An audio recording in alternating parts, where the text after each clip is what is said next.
We have some people in here. Hey, everybody. All right, we're going to get this party started. Just play it.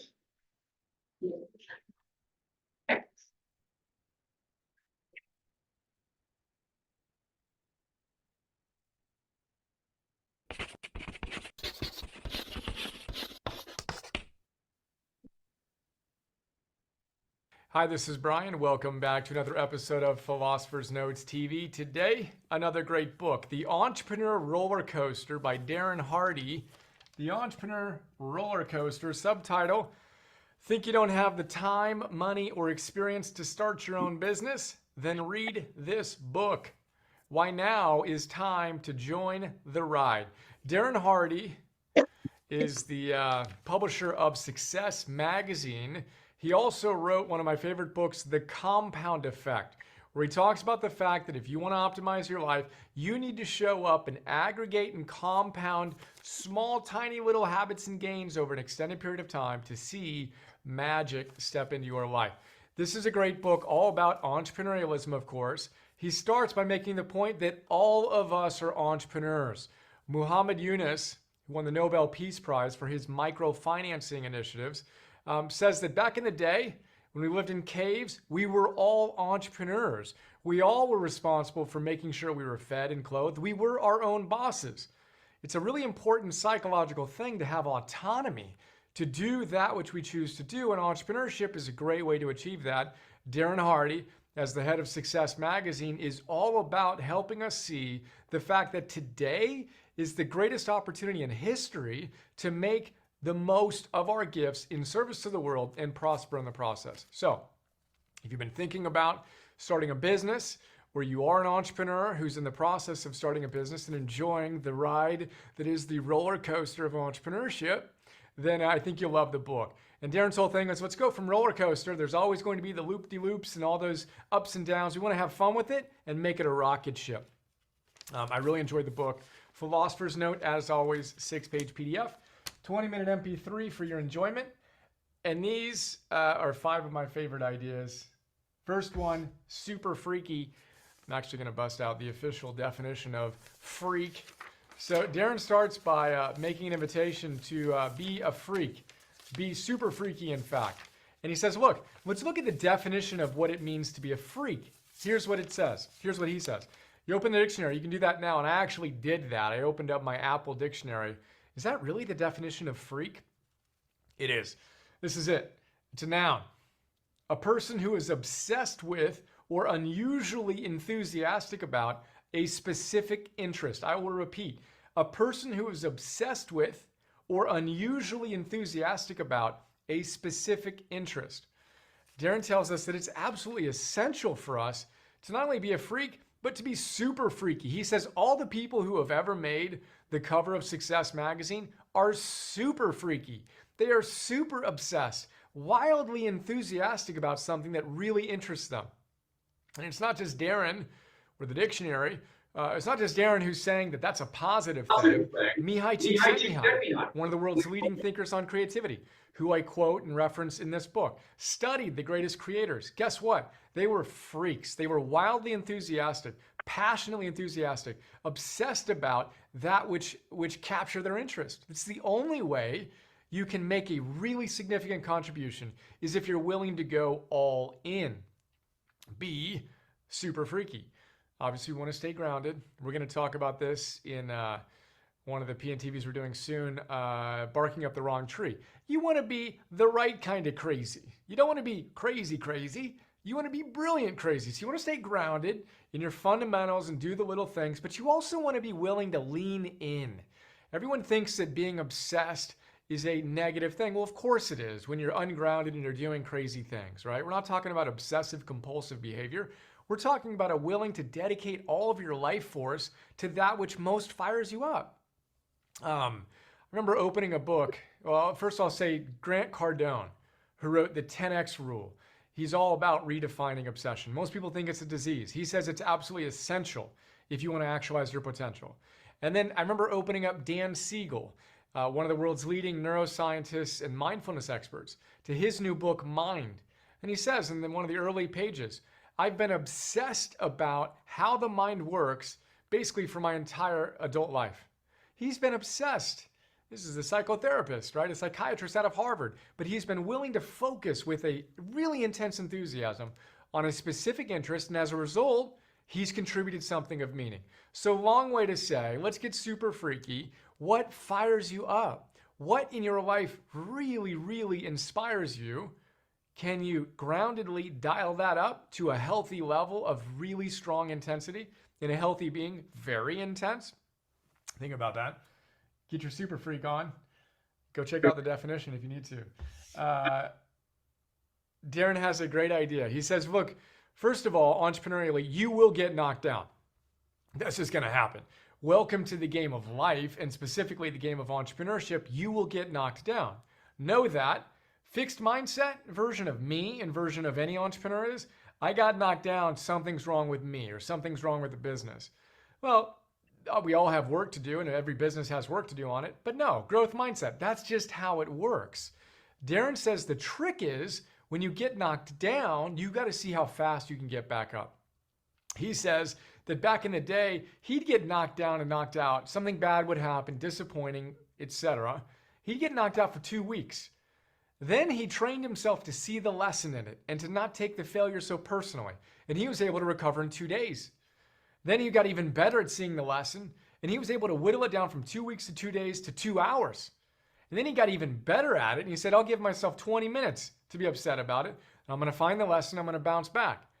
And now he gives himself 2 minutes to be upset about whatever happens, and he gets back. Jason Selk calls this a relentless solution focus. He says give yourself 60 seconds, right, to be knocked down and then to get back up. And I've shared this story in different contexts, but it's appropriate here. I've raised, over $10 million now to finance a few different businesses that I've built and sold. And one of the times in my last business, I had raised a few $1 million, and one of our investors was a billionaire who was introducing me to some of his friends in Aspen. And it was the strangest introduction ever because he got up and said, hey, this is Brian. He's been knocked down and bloodied, and he knows how to get back up off the mat.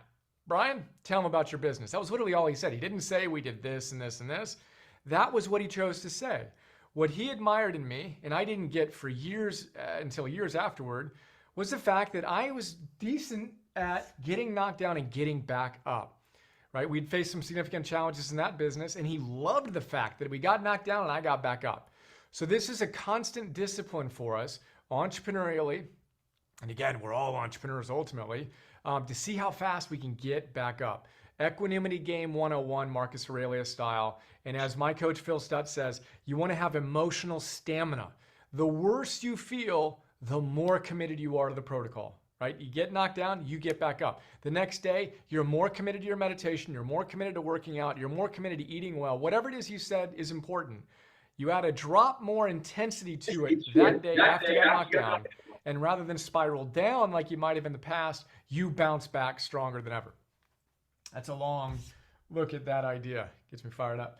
Third big idea is hashtag string. I'll tell you what that means in a moment. We use that in our team. Hashtag string is how we capture this idea. Again, people always ask how I actually apply these ideas. Here's one way. So Darren tells a story. Well, Darren establishes the fact that leaders set the pace. They have to set the pace, right? That people will only really actualize their potential if their leader is really actualizing his or her potential. And he shares a story of D-Day, World War II, 1946, right? I think it was 1946. D-Day, Normandy. Dwight D. Eisenhower is the commander leading that. And everyone's describing, all the other generals get up and describe what they're going to do. And Eisenhower gets a little frustrated. He pounds the table and he says, no. We need to change how we're approaching this. And the story goes, as Darren tells it, that he takes a string and he pushes the string from behind. Imagine a string. Imagine pushing the string from behind. What happens?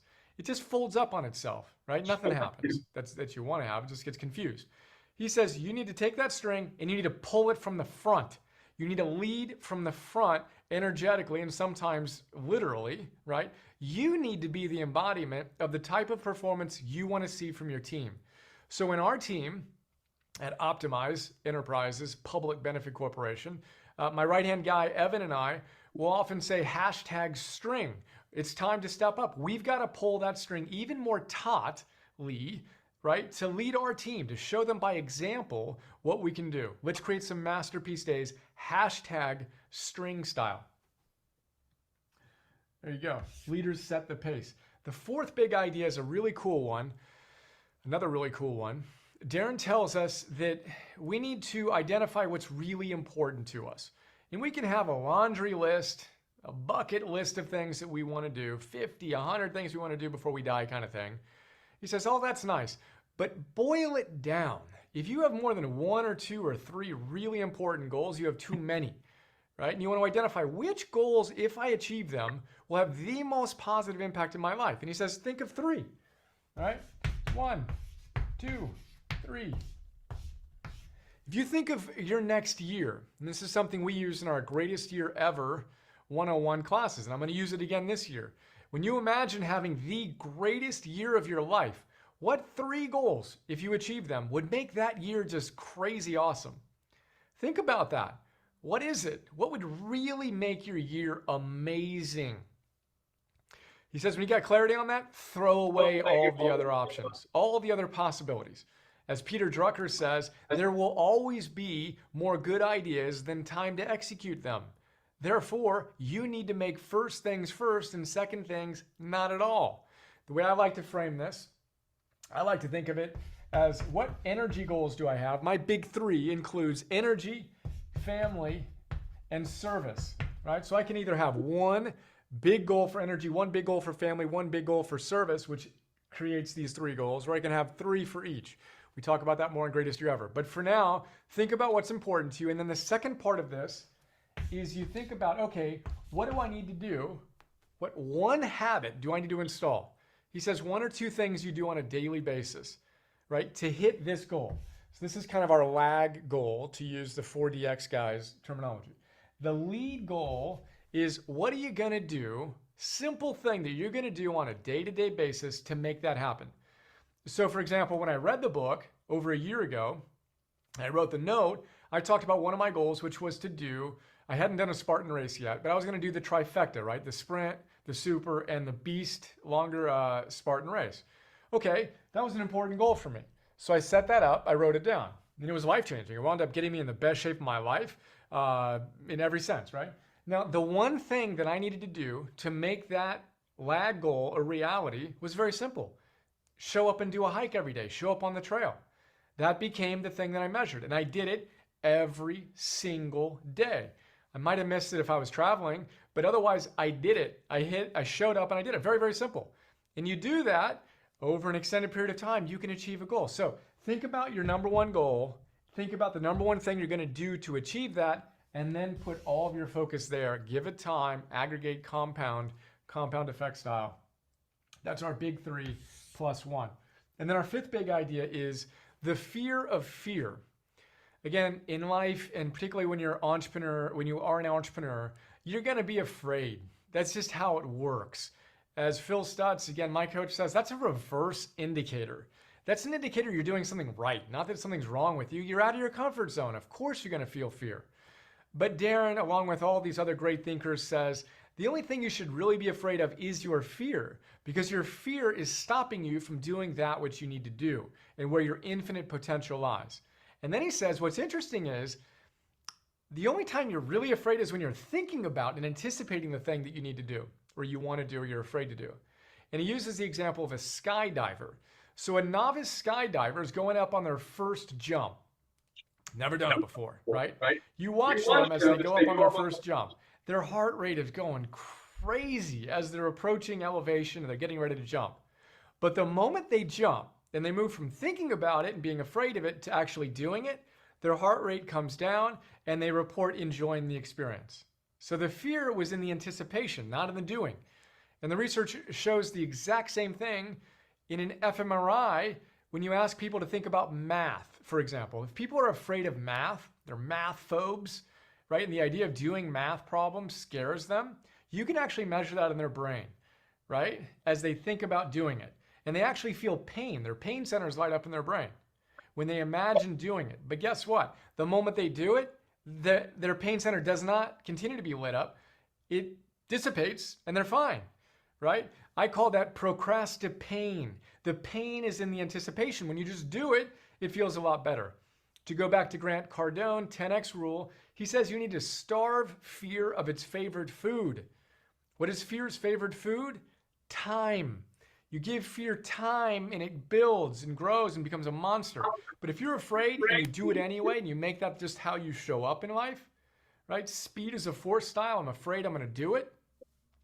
You see the power. So remember the skydivers and the math phobes as you lean into your fear, and think about it right now.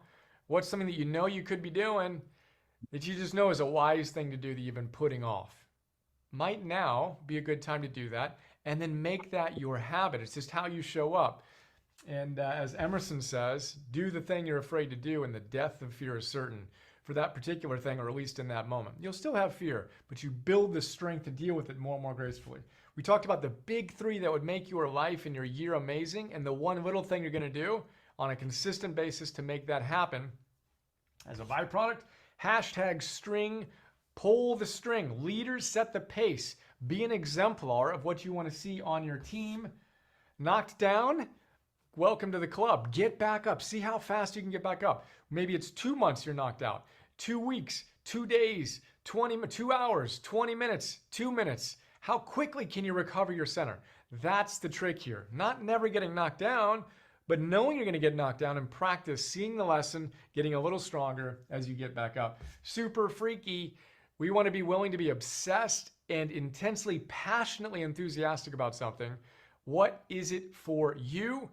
This is obviously what I'm excited about and willing to be super freaky about. I love helping you optimize your life so we can change the world together, one person at a time, and together, starting with me and with you. What was the big idea that jumped out? How do you make it a more applied part of your life today? Get on that and make today another awesome day. See ya. Okay. So I read The Entrepreneurial Roller Coaster, man, I think in 2016, long time ago. It was a really great book. I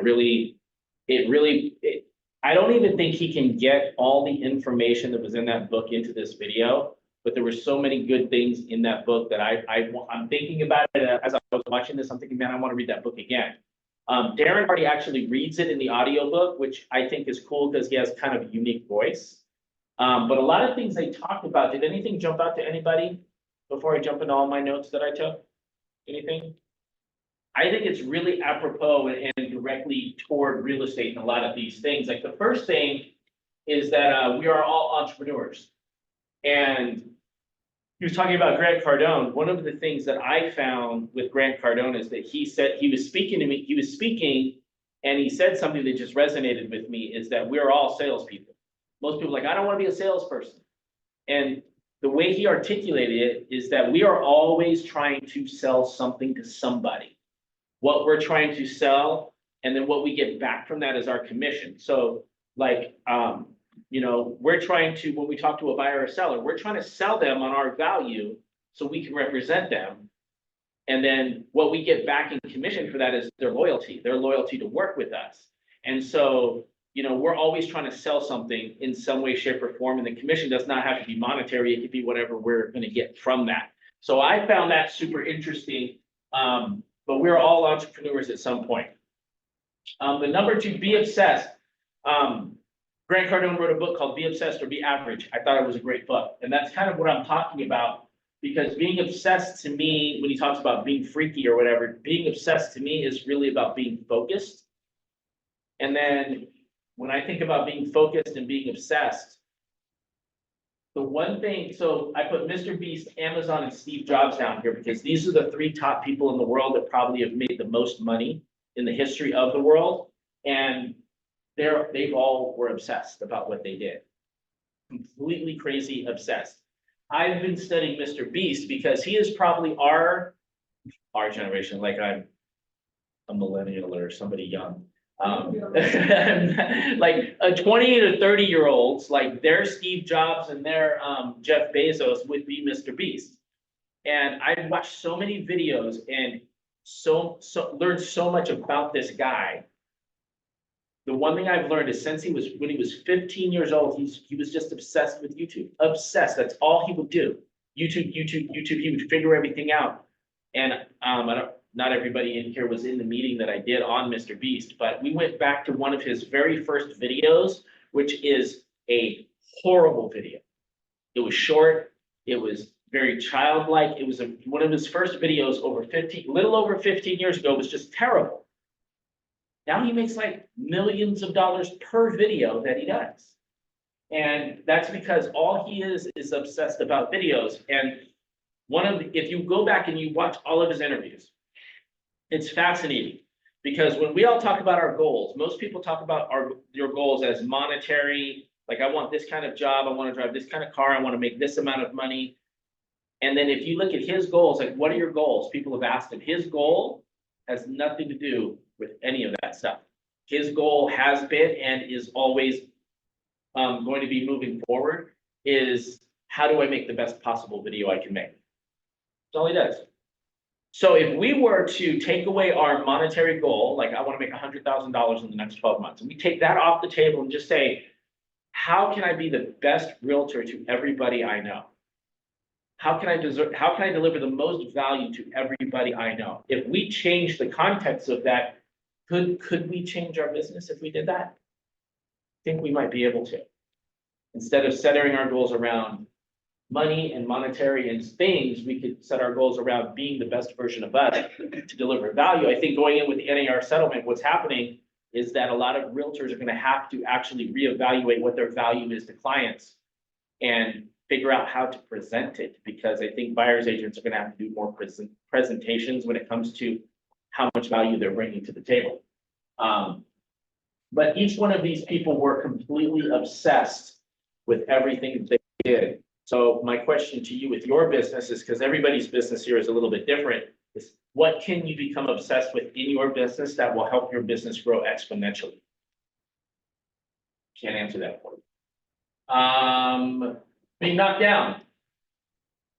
Being knocked down. I see in most of my life, I've seen people, who's calling me? Stop calling me, I'm in the middle of class. Most people will not do things, and actually,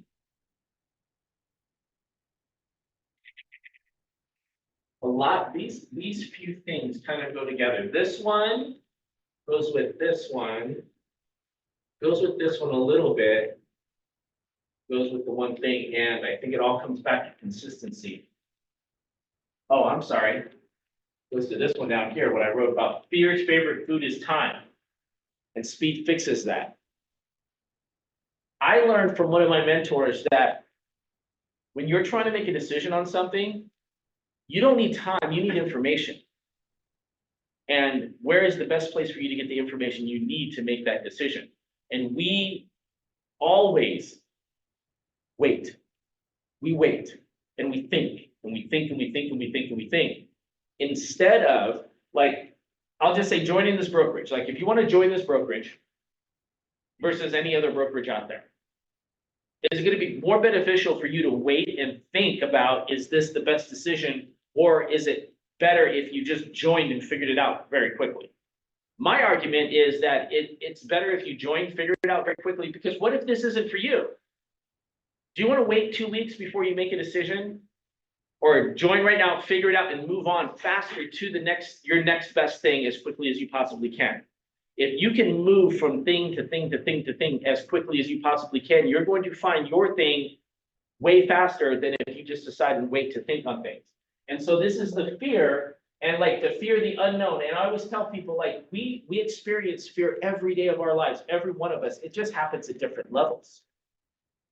And it's like whenever you don't want to pick up the phone, you'll either find a reason to pick up the phone, or that's fear talking to you.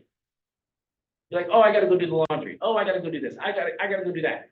And it's like, that's a level of fear that's stopping you from picking up the phone, from talking to your people. And it's mostly the fear of unknown. The failure part is that, like, if you don't go call your database, or if you don't go door knocking, or if you don't go do that, that's a fear of failure. But honestly, it's part of the process. Because if you want to talk to, I don't want to keep bringing up your $10 million house next door, but have you knocked on that door yet? No, not yet. Are you going to ever? Well, that $10 million home is gated, so. Okay, so if you wanted to talk, And I already met them, yeah, okay, they came to open house. okay. All right, so that doesn't count, but I'm gonna kind of use it as an Right. example anyways. But I mean, if you never go knock on a $10 million house or knock on that door of that really expensive listing, because it's just a really expensive listing, you've kind of already failed without even trying. But if they say no, that's part of the process. And it's just such an easy thing to say, like, how many no's can you get before you get a yes? It's more about the consistency of your behavior and not being afraid of making that next move and that next step. The goals, I've learned a lot about, so when he was talking about goals, one of the things that I do is I write down my goals every morning when I wake up, and I write them down when I wake up and come to the office. I sit down and I write down my goals. And then at night before I go to bed, I write down my goals. So I write it down twice because what I'm trying to do is I'm trying to put intense focus on the things that I want to achieve. So it's always top of mind. What I've learned by doing this and reading books about this and all the information that's out there is that most people don't do that. Most people don't even have a goal. They don't write it down and they don't take the steps to get there. And that's why most people don't hit their goals, or most people don't hit or achieve anything massive. I started asking people, like when I had training classes and I had an audience, I would ask people, and it became super awkward because I realized that, wow, nobody really has any goals. Nobody has any goals. Nobody takes steps to get toward where they're trying to go on a daily basis. And I took this one class and it talked about being in an arena and you're watching a basketball game and you have people on the court that are playing the game. You have people on the bench sitting there waiting to play the game, and then you have the audience watching the game. And if you apply that to life, like, which one are you? Are you watching the game being played out in front of you, or are you actually in the game playing? So my goals have always been set around me playing the game as much as I possibly can. But with that happening, when you see people play a game, what happens? They miss shots, they get injured, they don't get as much time as they want. There's like all these little things that happen, which could keep people from playing the game. Like, you don't want to get hurt. You don't want to pull your Achilles. You don't want to miss a shot and be embarrassed in front of a whole crowd of people. But if you look at all the people that have played through injuries, that have healed and come back and made all, like Kobe Bryant, missing the most shots in the history of the NBA, like doing all those things, when you push all of that fear of that stuff, amazing things happen. And there's probably like 10 other ideas in this book that he probably didn't even hit. The string theory, I totally forgot about that, is that you can't push a string. If you want to get it to go somewhere, you have to pull it. And how do you pull a string? So if I'm leading this office, are you guys gonna do what you need to do if I constantly stand on your shoulder and say, Mitra, are you gonna go door knocking today? Are you gonna go door knocking today? Are you gonna go door knocking? If I did that, you probably just wouldn't come to the office anymore because you're like, no, I'm not gonna do that. Is that more beneficial of me like saying, do this, do this, do this, do this? Or is it more beneficial for me to say, look what we did. This is how we do this. Let me show you, come with me, doing it that way. Bringing in people like Tammy to say, look what Tammy's done, look what Tammy can do. And so we can grab everybody and just pull them.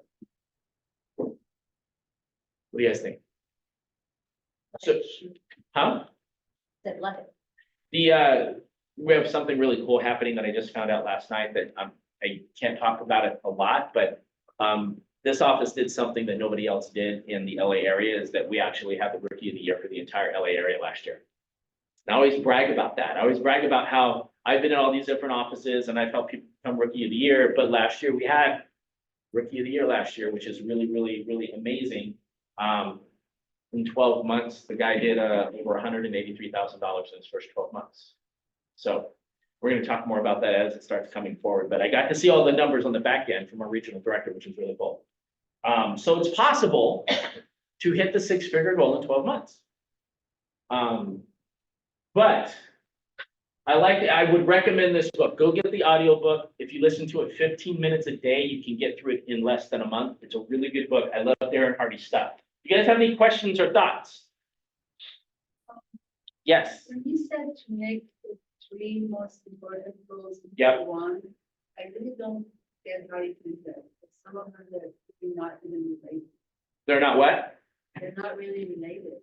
One His is three family- goals? Yeah, one is family, one's Service. revolution, and the other one is So he was just saying, pick his, those were his three goals. So you have to pick your three. Do you have any goals right now at all? Yeah. What, tell me one of your goals. family, Uh, make money, okay, last one is travel. travel. So you have to think about that a little bit. Do you know where you want to travel to? Yeah. Where? A lot of places that I didn't want to go. So this is for everybody. This is not me picking on her. I don't want you to think I'm picking on you. I want to help. This is what I learned. I'm going to use myself as an example. So I want to read 12 books a year. By the way, I read the other books that you. You did. That's awesome. I want to make 500K in real estate in next 12 months.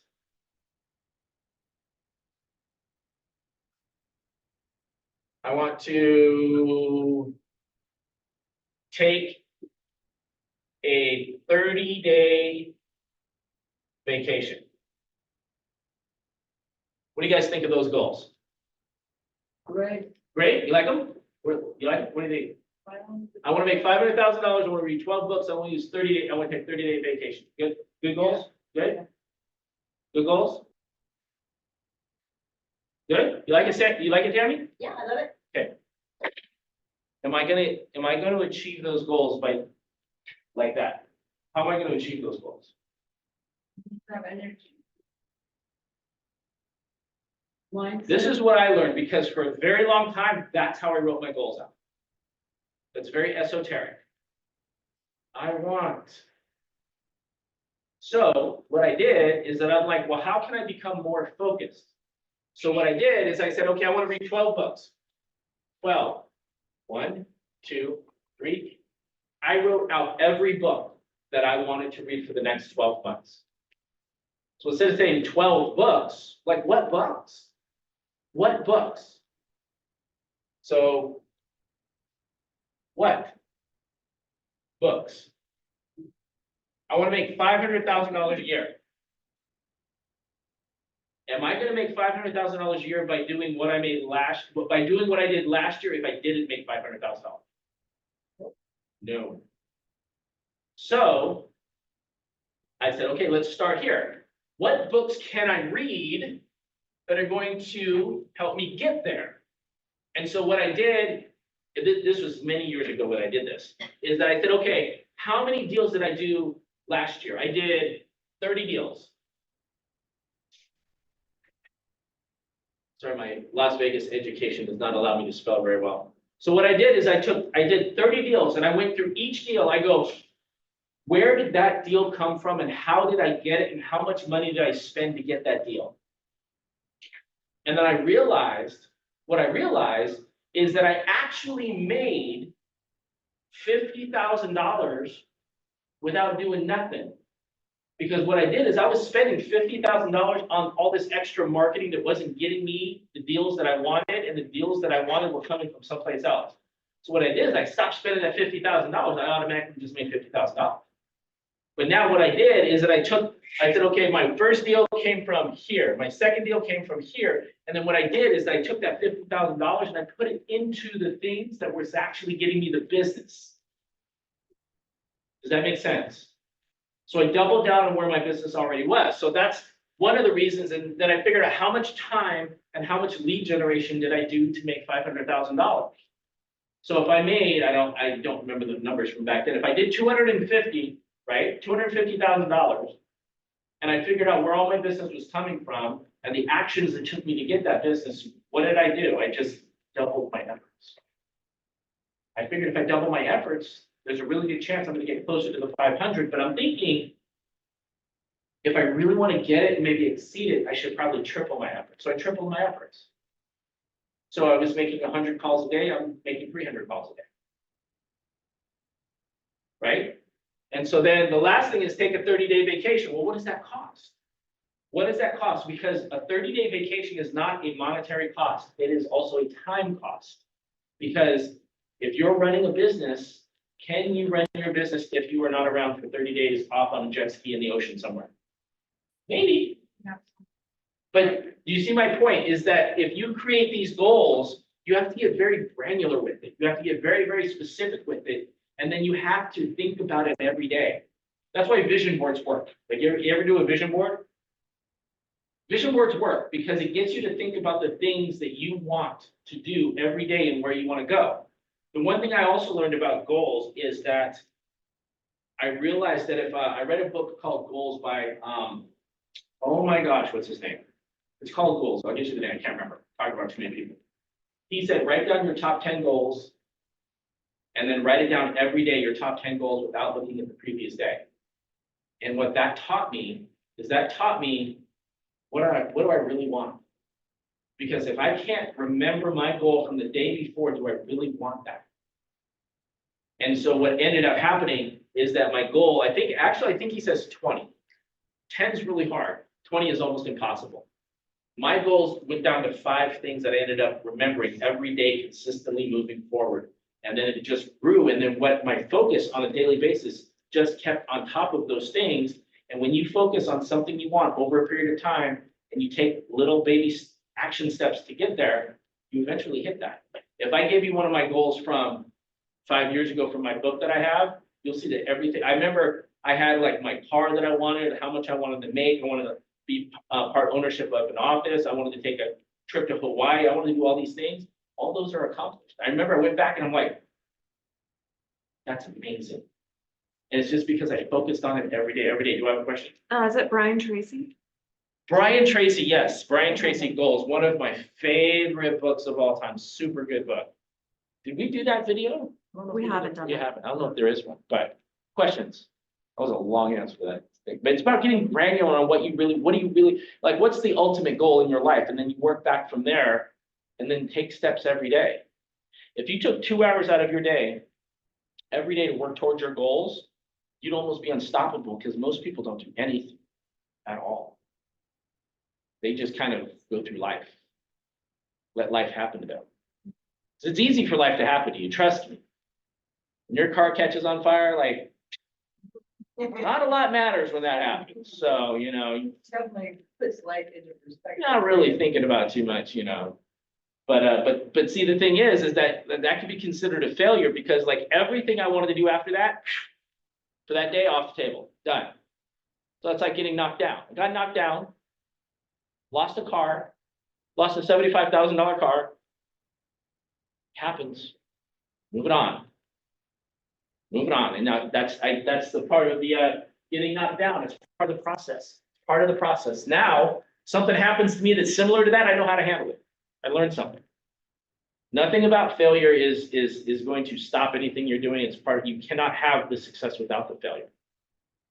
It's like if you don't have the deal that you want or you don't have the business that you want, how quickly can you do the things that you need to do and fail at it because you're going to fail at it to get there? You have to. Trust me, I know. Thoughts or questions before I wrap this up? Yes. Yes. When I get a client, Mhm. I have a major anxiety that comes over me. Yep. And that's the thought that what if I don't make it very profitable for them? Mhm. And it really kind of cripples me. I know they're making the decision. Yep. But I actually take it personally and I think it's my life and my business, you know what I mean? Mhm. I make it very personal. Yep. How do I actually change that and say, okay, they're making a decision themselves and they're the ones who are responsible. They want to buy it. Sometimes I want to stop them. I'm like, no, don't buy this. You know what I mean? Can I be honest with you? Yeah. Can I be brutally honest with you? Sure. Okay. You're too afraid of what they think of you. You're scared of what they think of you. Because you're afraid that if you tell them to do something or if you guide them down a path and it doesn't work out the way you think is the best, that they're going to be upset with you. And then they're not going to want to work with you anymore. I want to make sure that the deal is Right. sound and good for them. But that's not your decision, that's their decision. And so all you can do, so all us as realtors can do is that we're conduits for information.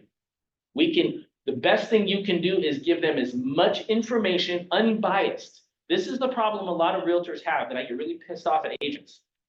You have to give people an unbiased filter of all the information that somebody can get, and then they get to make the decision. You're the guide. It's not my problem. It's not your problem, it's not your issue. You're the guide.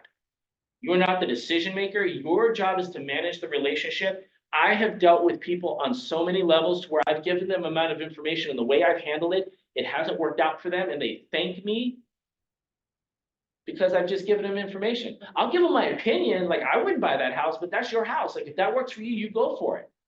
But keeping your opinion and keeping everything out of this situation is the best thing you do. Your job is to provide information and then help them make the best possible decision by guiding them down the path. It's their choices.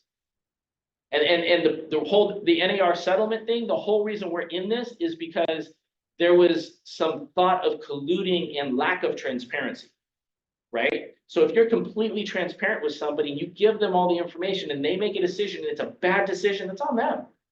Yeah. It's on them. Will they blame you? Maybe. Will they not like you afterward? Maybe. I don't care about that. I just think But I think you do. Otherwise, you would have made these decisions and done that and not worried about it. Because a lot of times people don't make decisions because we're afraid of because you think that you're going to help them make a decision, it's going to be a bad investment, and they're going to be mad. not mad at me, but. Or not wanna work with I've you. done the right job. Right. That's the same thing. Them thinking you did a bad job. That's them not liking you. If you did a bad job, I don't want to work I with don't you. care if they don't work with me. I just want to make sure that when they do. work with me, Then if you they truly make didn't money. care, then you wouldn't let it give you anxiety. You truly didn't care. I really Because your job is to make sure that they're happy with the decisions that they make and provide them with enough information so that they can make the best decision for themselves. That's it. And then let it go. Yeah. You holding on to it is you caring about something. You caring about something or worried about something that's going to happen. I'm saying like it's what they think about you, and you're saying it's not. It's something that you're worried about that they're going to do. Like, it makes me happy if I see that property. Yeah. Like 2 years in a row, it makes me happy that I did my job right. But that's it. So what's your job? To help them, get the property that they want at a good price. Disclose. Your job is to provide them with as much information as they can so they make the decision. It doesn't matter if it's a good price. There is no good price. There's no good price. If I took you to a house in 2008 that'd been on the market for 250 days, the highest price in the neighborhood, is that a good price? At the time, everybody would say no, but if you would have bought that property then in 2008, the highest priced home that is on the market for 250 days that nobody wants to buy, you'd have $1 million in your bank today. It'd be worth $1 million more than it was in 2008. I could probably find 500 houses that are that story. So the good price, that's not what you're trying to get them. You're trying to get them what they want, and you do that by giving them the most information because you're not making the decision. If you give somebody information, you go, that's a bad deal. That's your opinion. It may be a bad deal. It also may not be a bad deal. Your job is to provide information, answer questions, and help guide them to the best decision that's for them. If you do that in the right way, you will create a client for life, and they will buy and sell with you multiple times. But Tracy has she's on here because she's come to get me. Tracy has so many people on there that they literally bought a house, don't like it, bad deal. Tracy, I need you to sell this house for me. It was a year. They made a bad decision. They didn't blame Tracy because all Tracy did was give them enough information so they made the decision. Tracy didn't make the decision. The last thing you want is somebody to go, well, you said, right? You said it was a good deal. Can't be you. Your job is to give them information and they get to make the choice. Would you disagree with anything there, Tammy? Absolutely. I think, anytime you have any type of fear or anxiety, it's 100% a confidence problem. And that's the number one thing that, I focus on with my coaching, because it's a confidence problem, in yourself, about not being prepared. Joe and I are just working on a FISBO deal right now. And he's like, can you talk to them real quick? And it's just because he's new and he doesn't have that confidence that he needs to answer that question, because they're like, what is your commission? And he's like, how did you talk to him and not answer that question? But it's from years of being able to practice. And I will tell you one thing that's super important is that you control the client. If they see that you're demonstrating fear, if you're dealing with some level of anxiety, that feeds on to them. And so that's something, yeah. And that makes it even worse, right, Cherry? Because you're just like, ugh, so you gotta get yourself to a point where you're confident, and the confidence comes from knowledge. The confidence comes from being able to say, you know what, that's a really great question. I don't have the answer. I don't have the best answer to that, but let me make a phone call and get right back to you. That's okay to do. And that's showing confidence to say, you know what, I'm not an expert in that area. So those are just my take on it. That was a long answer too, but. So if somebody comes to you and say, hey, is this house a good deal? Say, maybe, let me pull some comps for you. You pull some comps, you put the comps in front of them, and then you ask them the question. Based on the comps here and everything that's sold in the neighborhood, do you think it's a good deal? The best thing you can do with people is ask them questions to get them to validate how they feel. A lot of times they want to treat you as a therapist, but you have to ask them questions back. If you go to a therapist, all the therapist is going to do is ask you questions. Has anybody been to therapy? Anybody been to therapy? Yeah. Isn't that what they ask you questions? They're not like, go do this, divorce him, quit that job. They don't do that. They're like, well, do you like being married to him? Do you like your job? Like, they ask you questions because what they have to do is you have to get them to self-realize where they're at in their life and in their business and so on and so forth. You have to do that with the buyer and seller. You're right. I think about it, and I'm like, well, if they don't do well with the property, they will come in first me next year, like, that she sold me this property. And, I lost money on it, you know what I mean? That's Right, but the idea. that's their problem, not yours. And you're taking their problem and you're making it yours because listen, they may do that. They may say, oh, you did this and you did this, you did this, but you didn't do that. They did that. And you can't control what other people do. You can only control what you do. And if you give somebody the amount of information they need to make the decision for them, and then they come back to you and say it's your fault, then it's not your fault. And guess what? You can't make everybody happy. Like what's that thing? If you want to make everybody happy, go like make ice cream or serve ice cream or something like that, right? So you can't make everybody happy. All you can do is, and what I'm going to take a guess that anxiety that you have has probably stopped you from talking to people or doing certain things. No, I haven't been buyers, but I've been anxious already. Thinking about, oh my God, here we go. And that's probably because you're not sure what to do about it. And the best thing you can do is create action. Create action, either talk to them, either go find out more information because I want to work with you. I'm like, let's see, maybe I know something better. No, see, self-confidence, that's what she said, self-confidence. You're good. So when somebody goes, I want to work with you, great, where do you want to buy?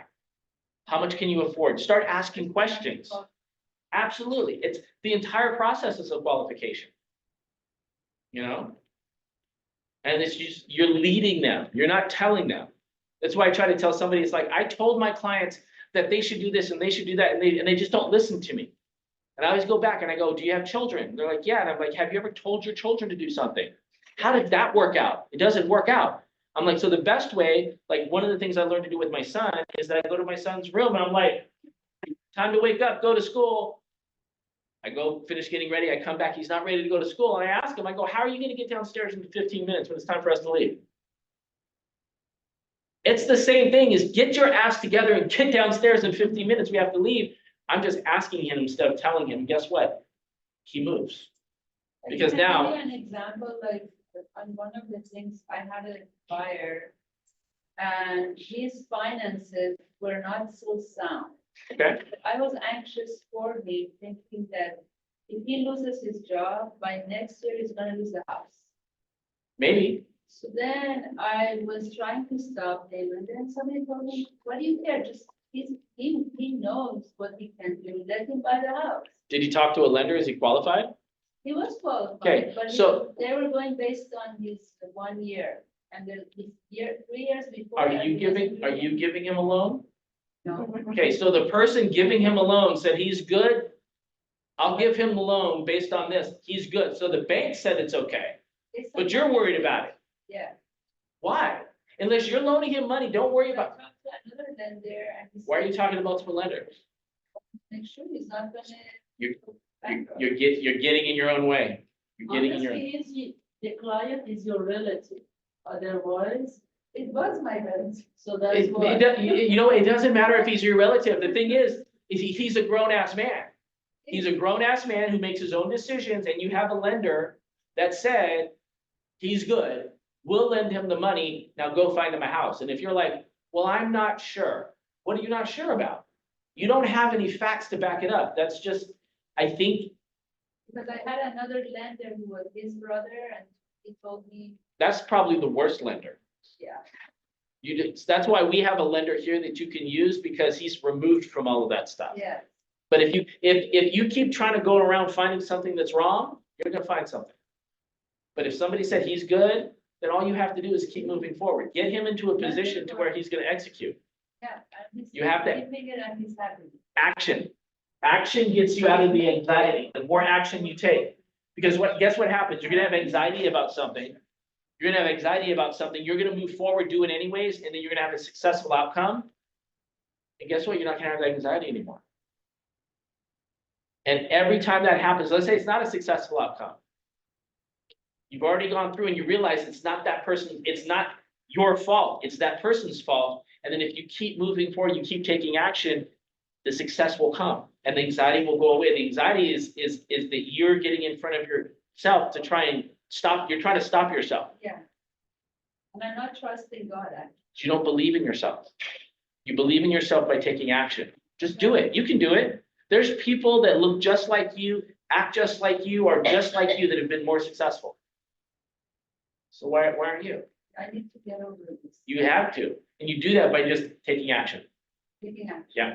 All right, let's play the last video because I got to get out of here. Absolutely. I'm going on an appointment. Isn't it a bit odd? There's another kind of instinct that you need to be on the lookout for, and this one is a liar. This one is a saboteur. This one is a backbiter. This is the instinct that says, you've had enough.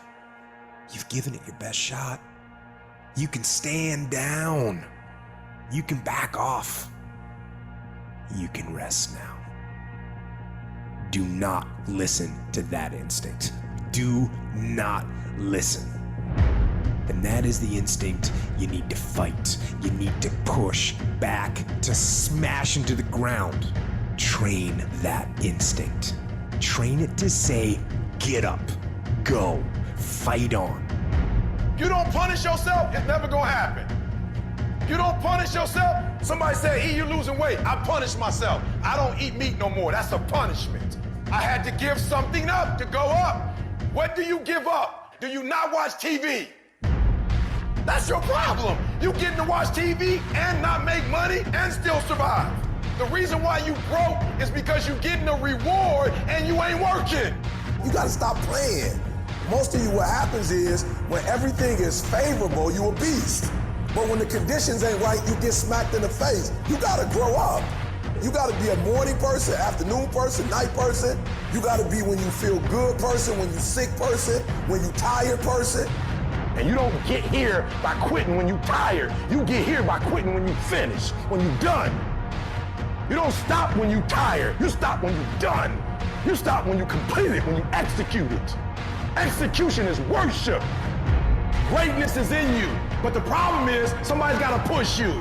The problem is somebody's got to give you a reward. Somebody's got a project. The problem is you're not self-motivated. You have to stay in beast mode. And so I'm looking at the clock and I'm saying, technically, you can go back to sleep, technically. But Eric Thomas, if you go back to sleep, you might not wake up to 3:30. You might not wake up to 4 o'clock. And if you wake up at 4 o'clock, Eric, for 30 minutes of sleep, you might be pushing your goals back a week.